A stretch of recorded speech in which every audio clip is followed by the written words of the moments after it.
Hello,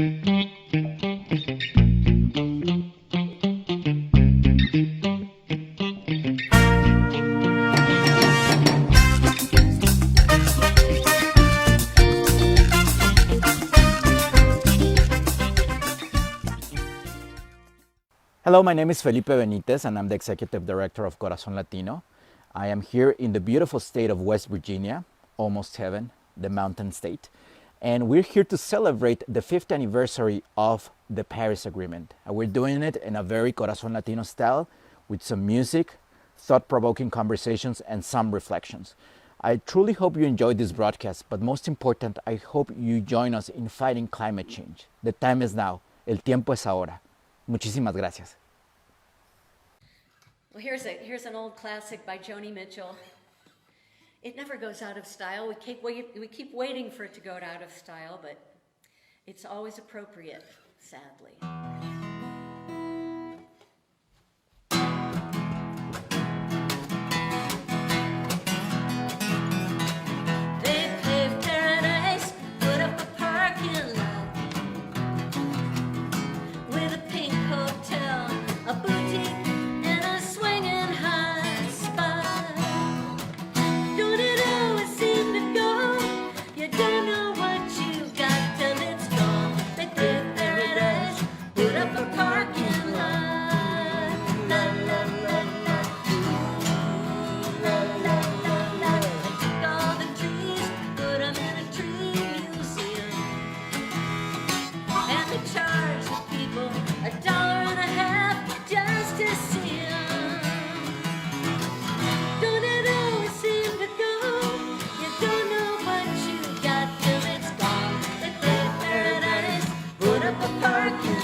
Good afternoon. My name is John Christensen.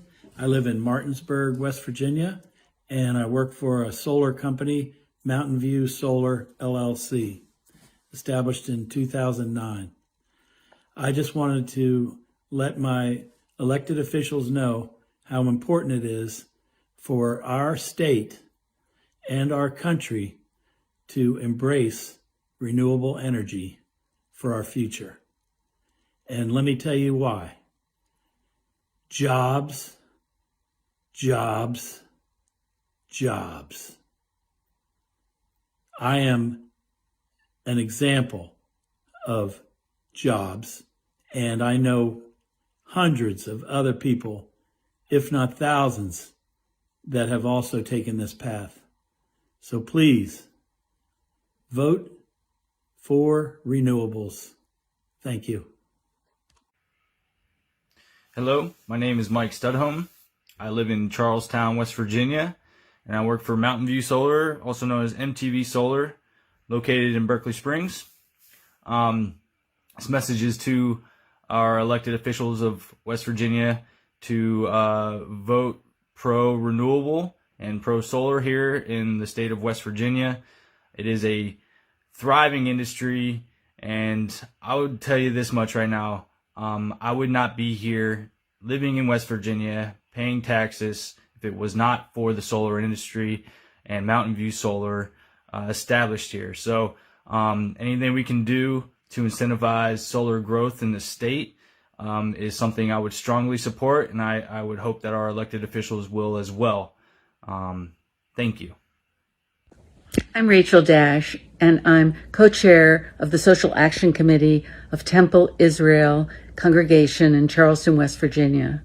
Our hope for this new year, especially with this new administration, is that promises made are kept to ensure a healthy environment, to heal our environment, and to reduce and end climate change.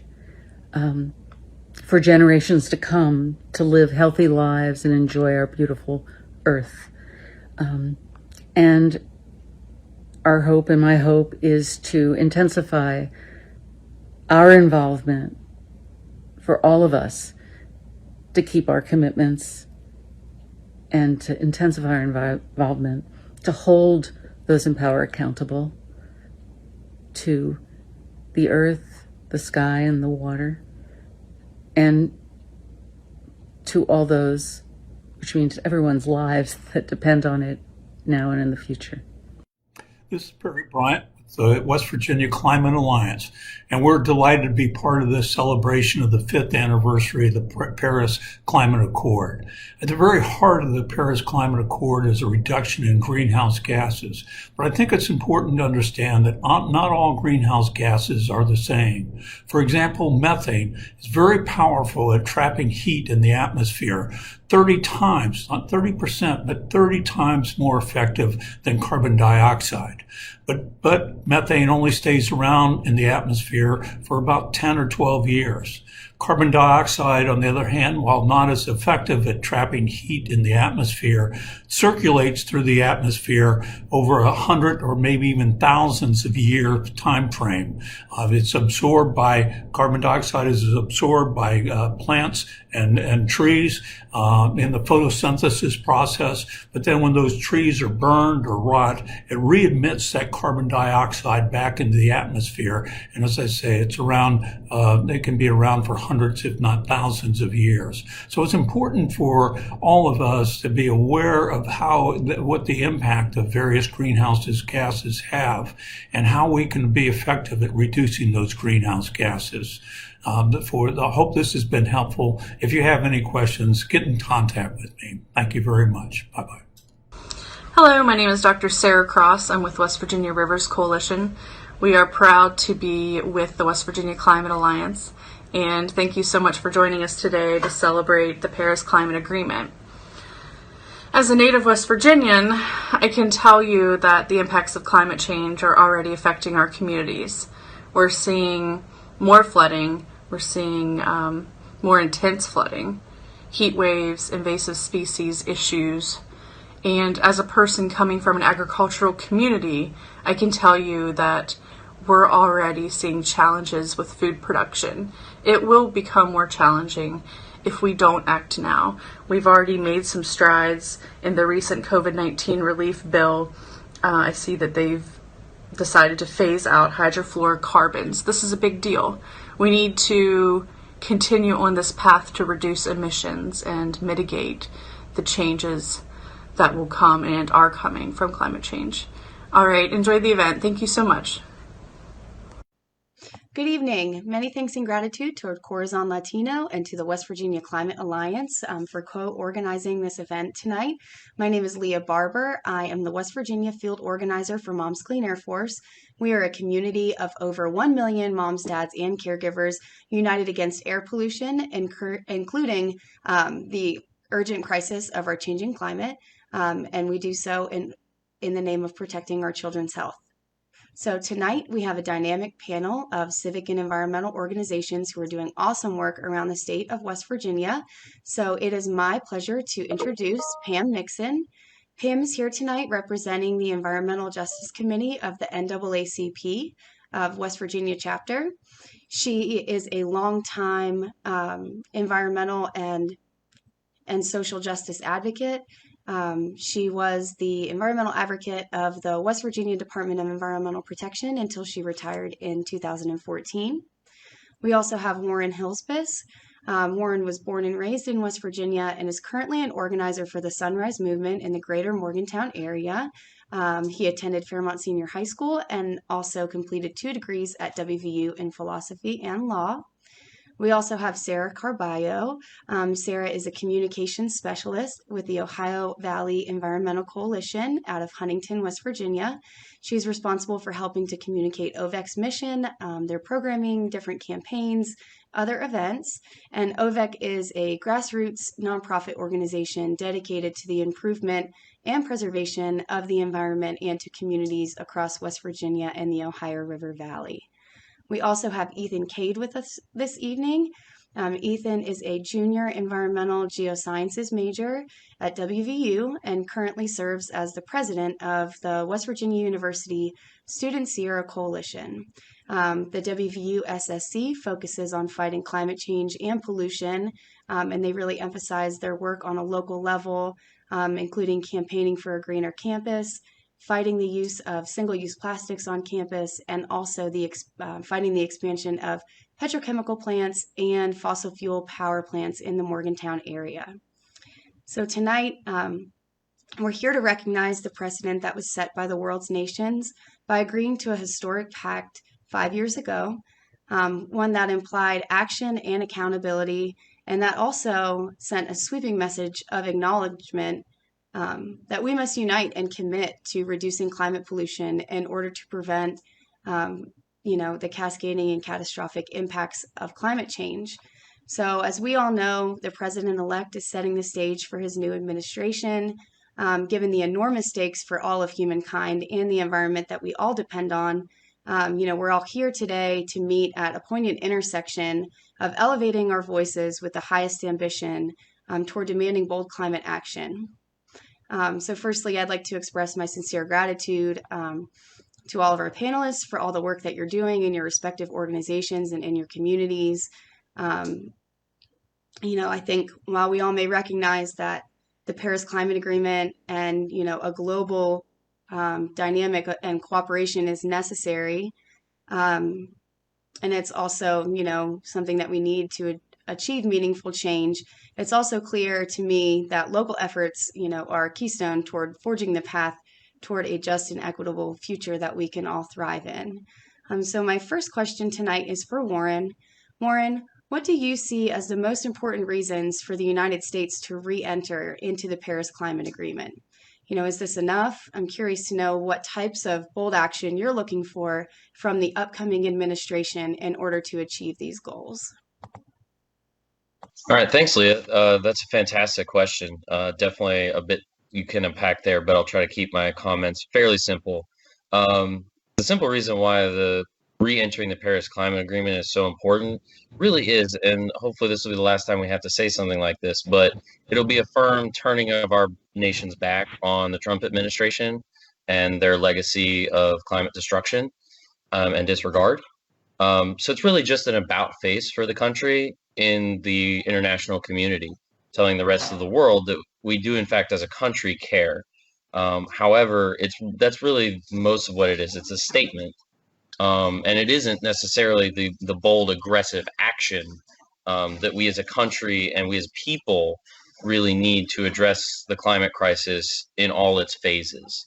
Particularly with the Sunrise Movement, we are about making sure that youth can be leaders in their own right in the fight for not just climate justice, but the related issues of social and economic justice as well. And that really encapsulates where the aggressive action needs to go.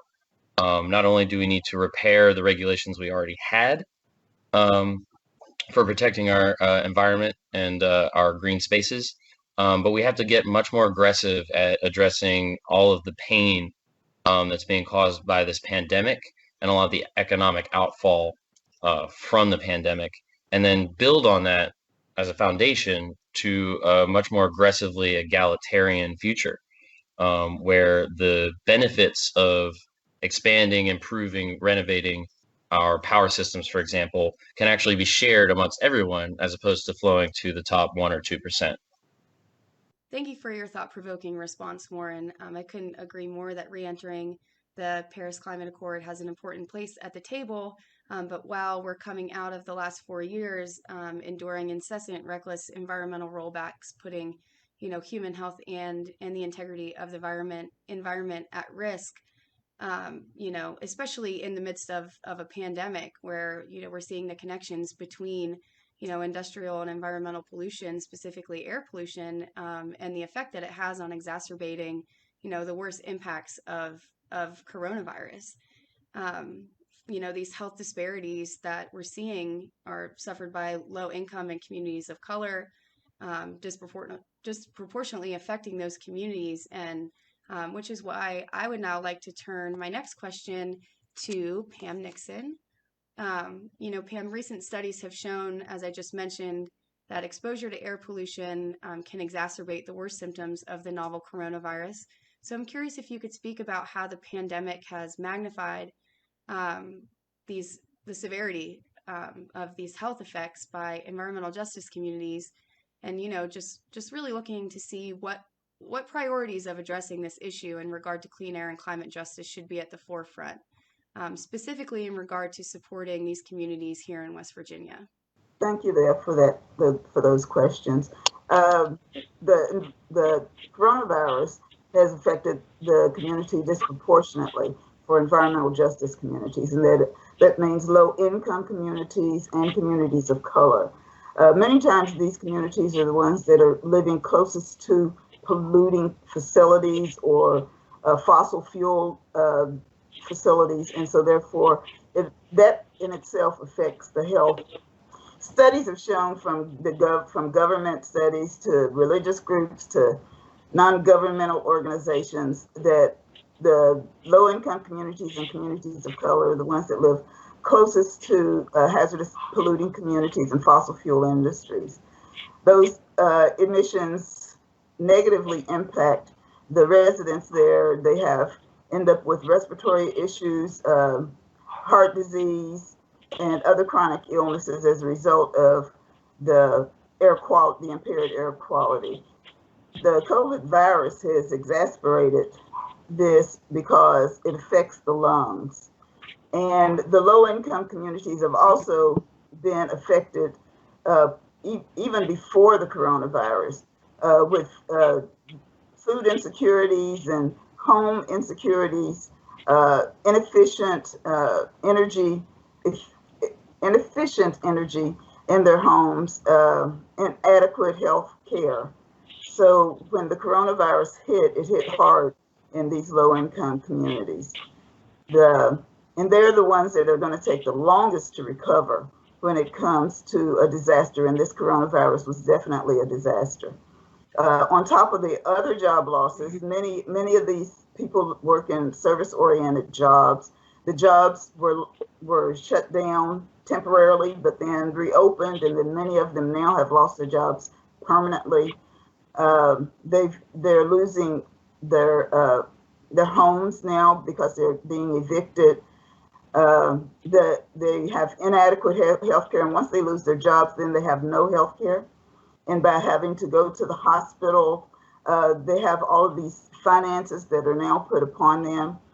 Many times, even in any type of a disaster, it takes them longer to recover from a disaster because, number one, they're living from paycheck to paycheck as it is.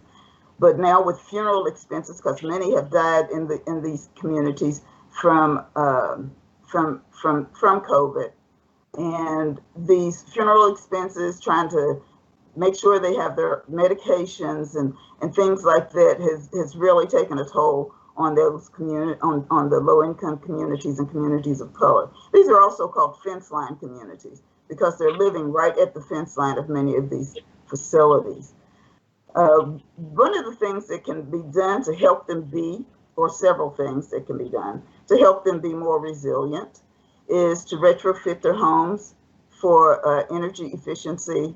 As I said, they had food insecurity, so locating a grocery store close to them, many of them have to go more than 2 miles to get to a grocery store to get nutritious food. They might have fast foods in their neighborhoods, but when it comes to nutritious foods like fresh vegetables and unprocessed meats, it's difficult to find. They have to, if they don't have transportation, they have to get a ride to the grocery stores or catch a bus, and trying to carry your groceries home on the bus is really difficult. Reduction in greenhouse gases would help immensely because it would help clean up the air quality, and also a reduction in the hazardous emissions that come from the fossil fuel industries and the hazardous chemicals that are being emitted from the other. Thank you so much, Pam, for your insightful response. I found it especially moving when you brought forward the many different ways that people are grieving right now in impacted communities, for their jobs, for their loved ones, for justice. It's so important that we are fighting for environmental justice, for justice in every breath. The fact is that it doesn't matter what side of the aisle that you're on. Recognizing the importance of equitable solutions in addressing the climate crisis and air pollution are so many are reeling from the effects of the coronavirus, really needs to be urgent priorities for us all. And we've seen more youth momentum in the climate vein in the last 2 years under amazing leadership and advocacy. So my next question is for Ethan. Ethan, I'm curious how you've translated this momentum to encourage students to become involved in this movement. So in other words, how do you encourage them to use, their own special skills and talents to co-create a future that lifts up everyone while addressing these really important issues? Sure. Like you mentioned in the opening statement for me, the WVU Sierra Student Sierra Coalition aims to encourage youth activism similar to the Sunrise Movement. And I think recently, especially in West Virginia, recent events have really opened a lot of young people's eyes to the risks of climate change. I can't remember the exact year, but not too long ago, we had massive floods in the southern part of the state, which affected a lot of people, or if they weren't affected, they saw the pictures on the news and on social media. We saw the effects of Hurricane Sandy, of drought in Latin America, and a lot of people in my generation are beginning to see the effects of climate change firsthand. And with social media, we see even more now than what would have been seen in the past. And so a lot more people have been getting involved. And of course, young people have a wide array of skills and skill sets. Young people are more technologically savvy than perhaps some older people. And so a lot of our movement has been based around reaching out through social media, which is now even more important given the coronavirus pandemic. Which I think that young environmental activists have been coping best with this pandemic because we were already used to using internet and social media platforms. And so we've been able to keep our momentum going through these troubling times, despite all of the hardships and obstacles we faced. And hopefully next year, as we have the vaccines, this year as we have the vaccines rolling out, we'll be able to get back into in-person activism and recruiting more people on campus and getting more young people involved and excited about greening up, making our future a greener place for ourselves and for generations yet to come. Thank you, Ethan. Yeah, I agree. I think there's a lot of beauty in the youth movement, and I'm really happy that you touched on the importance of how effective that generation is communicating, especially via social media or otherwise. It's a critical tool in the efficacy of this movement. There seems to be a collective recognition that one of the best things that we can do as climate activists is to keep the conversation going. So with that said, my next question is for Sarah Carballo. Sarah, how important is narrative and communication surrounding climate awareness, especially in a largely conservative-leaning state? I'm curious to know what you found to be most effective in your work. First of all, it's important for us to talk about the fact of the matter. And the fact is that our climate is changing in ways that will have devastating consequences for the whole of humanity and the natural world. Worse, it's a crisis disparate impacts the most vulnerable among us. It's critical for us as climate activists to clearly communicate those risks. For policymakers, I think environmental problems exist at least some of the time, only when dramatic events prompt public interest. Now is the time to advocate for fundamental changes in the economic and social structure that create the conditions for ameliorating socioeconomic disparities and of harmonizing production with the conservation and restoration of the natural environment. I think the major inequities in society are created and maintained by institutions of property and inheritance, of political and military power, and are supported by particular beliefs and doctrines, but they aren't necessarily resistant to the desire of ambitious individuals unified through social movements. And so I believe building a movement is what has been and will continue to be the most effective way of catalyzing change. The future of societies all over the world requires the active intervention of increasing numbers of educated and responsible citizens. And I think even bolder action, we risk falling short of what is needed to meet the principal goal of the Paris Agreement. We live forwards, but often we understand backwards. And my hope is that we won't be too late with too little in this crisis. In the words of Greta Thunberg, this is the solution. We are the hope, we the people. And I believe working towards that solution begins with a dialogue. Thank you so much, Sarah. I couldn't agree more, and what a great note to end on. I would like to close by encouraging those in attendance to, continue to press your local electeds, state electeds, to let your federal Congress people know of all the important work that you're doing to mobilize your communities towards climate justice. Send Senator Manchin or Senator Capito a quick phone call or an email to let them know about your indelible efforts in pursuit of healthier and happier communities. I really appreciate all of you, and thank you so much for your time this evening. I hope you all stay warm and well, and again, thank you. I'm joined here today with my friends Josh Barrett playing the guitar and Ron Sowell playing the harmonica, who also plays guitar. And my name is Julie Adams. We're coming to you from the beautiful Unity Church in Charleston, West Virginia, who allowed us to do this. We're going to sing a song now by a friend of ours named Colleen Anderson. Colleen excels at writing about the beauty of West Virginia. And so here's one of my favorites. This is called Let Me Live in These Mountains. And Colleen would be very happy if you at home were singing along with this song. It sounds good with a big chorus.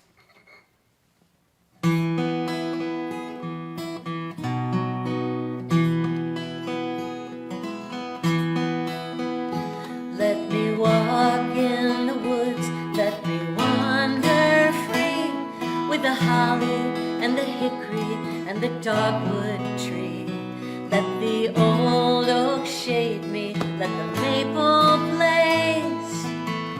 Let me walk in the woods till the end of my days. Let me live in these mountains. Let me stay in this beautiful place. Let me live in these mountains. Let me live in these hills till the end of my days. Let me stop by a river where clear water springs in the cool of the evening. evening when the wood thrush sings. Let the rush of the water be my song of praise. Let me live by a river till the end of my days. Let me live in these mountains. Let me stay in this beautiful place. Let me live in these mountains. Let me live in these hills till the end of my days.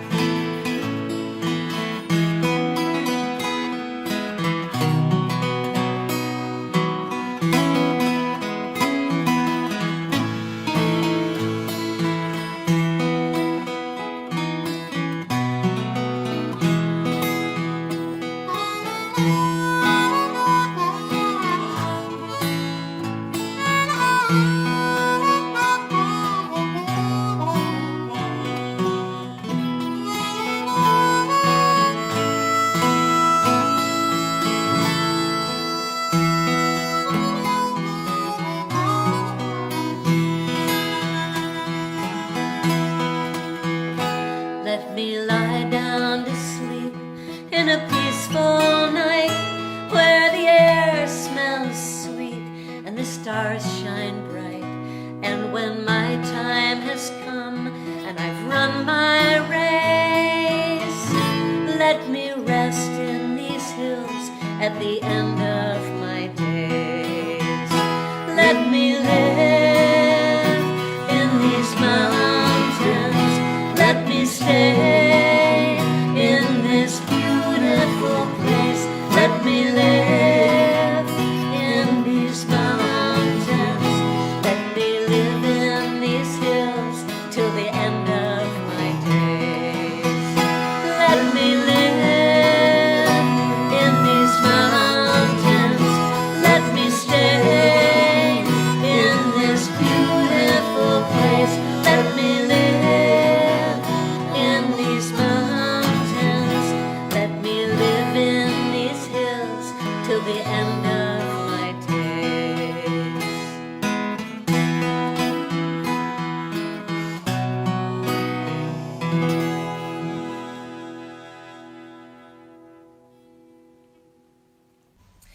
Hey everybody, here's a classic song. This one's written by Dave Mallett, a songwriter from the state of Maine.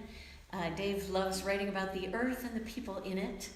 And if you were at one time in your life a child, you may know this song. It's called The Garden Song.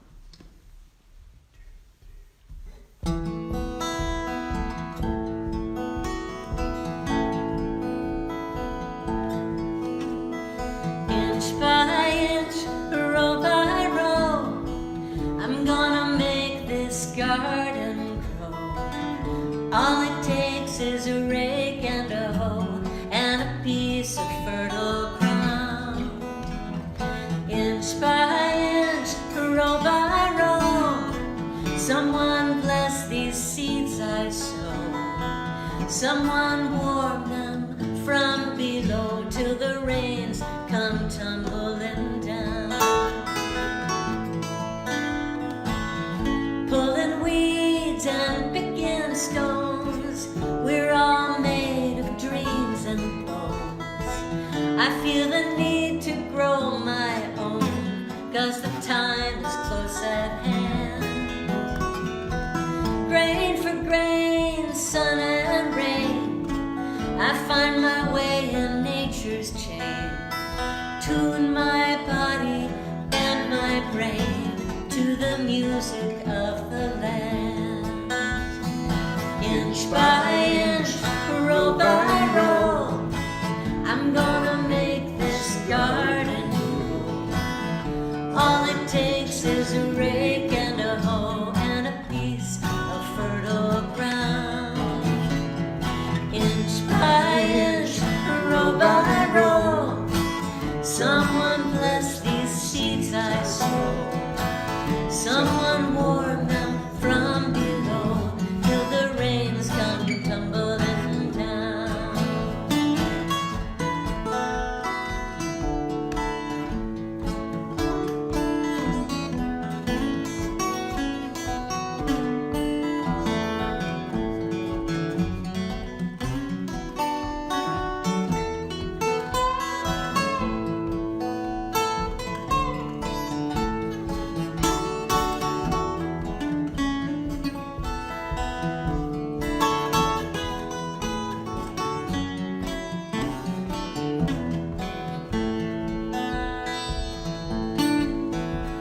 So plant your rose straight and long, temper them with prayer and song. Mother Earth will keep you strong if you give her